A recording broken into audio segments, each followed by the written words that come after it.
race or pan-ethnicity. This relationship between politics and capital is where the key term bridging text comes in. The term bridging text from Tasha Orenz's article really talks about the specific modes of circulation and how that then has a relationship to the content, right? Thinking about the relationship between form and content. Form in this way referring to its mode of distribution. What makes Secret Asian Man so interesting is that it's a mainstream media text, as opposed to something that's limited to the community and circulates from within the community or community-based publications. So if we're then thinking about circulating in mainstream media, we then have to pay attention to, on the one hand, it is a good vehicle for talking about the experience of identity and difference, but on the other hand, it also needs to work with, for example, advertisers and sponsors. It needs to appeal to a broader audience. This also then relates to the issue of affect. As a comic strip, it's generally supposed to be funny. What makes it funny, and why is that being funny important? We're not very good at analyzing humor, right? Humor, like pleasure, oftentimes gets dismissed and is not taken seriously. But if we're paying attention to affect and the aesthetic, we're asking ourselves, why is this funny? So for example, what Lewis brought up, talking about The Hangover Part 2. We can dismiss it and say, well, it's just a comedy, so it doesn't really matter. But we can also then pay attention to how affect and the aesthetic works. Why is it funny? And what can that tell us? Not in terms of dismissing humor altogether, but thinking about the types of assumptions that are being made that generate humor as that kind of base understanding about what it means to exist in our particular cultural moment. Not all racism, not all sexism, or any form of discrimination is always fully intentional, which is why it's important to get at these base assumptions that we make as participants in this larger sense of meaning making. Also interesting to put in this web here is the the event review on the immigrant rights movement on the net. So then here we're talking, for example, about YouTube and other forms of social media. And I don't want to dismiss the fact that they are radically democratic, right? You can upload anything. But I also want you to pay attention to the quotation by Indymedia, quoted at length on pages 858 and 859, about how Google oversees what goes on YouTube, and how that can be a particular form of evidence and surveillance for other agencies that you may not intend to see your stuff, right? On the one hand, politics, because there's the message, but then also capital, because not only are there these particular videos circulating, there's also the infrastructure that makes it possible for them to circulate. Infrastructure, sorry. I don't know why that was hard for me to say. So what does it mean to have these texts circulate in corporate spaces, including particular engines online? And then we also get to these issues of affect and the aesthetic. Is there something about it coming in the form of a video on YouTube that makes it more or less effective? Is there something, for example, about blogging that sends a different message based on its form that affects the content?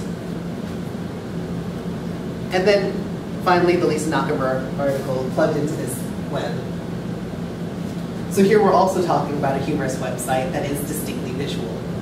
One thing to pay attention to in terms of talking about the internet is, on the one hand, there's a lot of text that circulates around. But on the other hand, we could also talk about the visual cultures of the internet, the specific images that circulate and are exchanged and contested over the course of cyberspace. Right?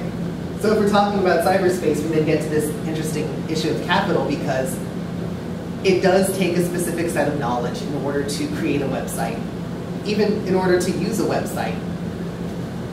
So what forms of education and access are taken for granted as we talk about the internet as this ultimately democratic space? There's also politics, and I don't want to crush down politics as a term, as always referring to progressive politics, because there's a lot of regressive politics on the internet. So for example, there's tons of porn on the internet, and a lot of it is very sexist. Not to dismiss pornography out of hand, I don't judge pornography because it represents sex. I judge it because it always tends to be extremely sexist.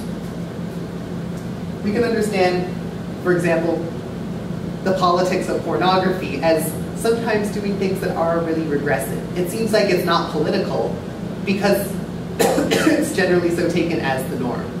And I'm sorry, I had to run away during the first part of this lecture because I had to cough all over the place because of this chalk. So, if we're talking about specific websites, talking about the aesthetic then brings our attention to how specifically you interact with the website. Not just what it looks like, but also what it feels like as you click about on the pages. One could argue that the aesthetic of interactivity, and this of course is really general and not true to the political economy, but one could argue that the reason why Facebook triumphed over MySpace is because of the aesthetic of its interactivity. Facebook felt a lot more professional, it felt a lot more organized, whatever you want to say about it. Which then relates to affect. What is it about the interactivity of websites or the visual cultures of the internet that make them pleasurable to go to? What is it about what the internet can provide us that makes it such a useful tool, not just for education, but also for entertainment? I mean, after all, we're all online right now. Some of you might be G-chatting at the same time. We could think about, for example, online chatting as an engagement with these 4 different terms. And so, again in the 4 articles, we get to these 2 different terms, subjectivity versus subjectlessness. We can see this illustrated really clearly in the article on advertising. If we're talking about the subjectlessness of advertisement representations, we can critique all the stereotypes, presumptions, and norms that these images depend on to make meaning. For example, the difference between J-Lo and her booty, and Salma Hayek and her sort of sophisticated appearance. The women of the focus groups can easily critique that and see how it's related to particular forms of sexism and racism. That's what it means to talk about a particular subjectlessness. At the same time, Jillian Baez identifies how the women have a difficult time talking clearly about what identity is. I mean, of course, identity can never really be one thing, but we shouldn't dismiss that there are certain definitions of identity that are farther away than others, right? A particular self-authored representation might not be the most accurate, but it's definitely more accurate than a very regressive stereotype. So there is not one truth, but there are some lies.